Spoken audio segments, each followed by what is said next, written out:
सँगै सँगै हिँडेको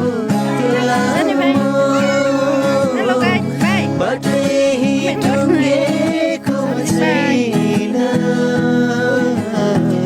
सँगै सँगै हिँडेको लामो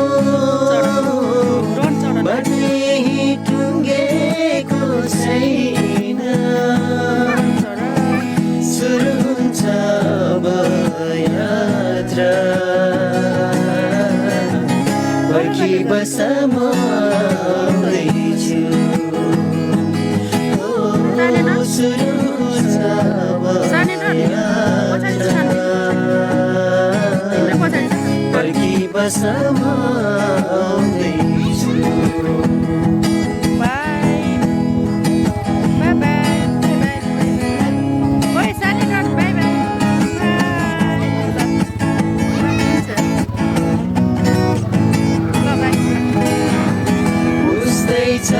आकाश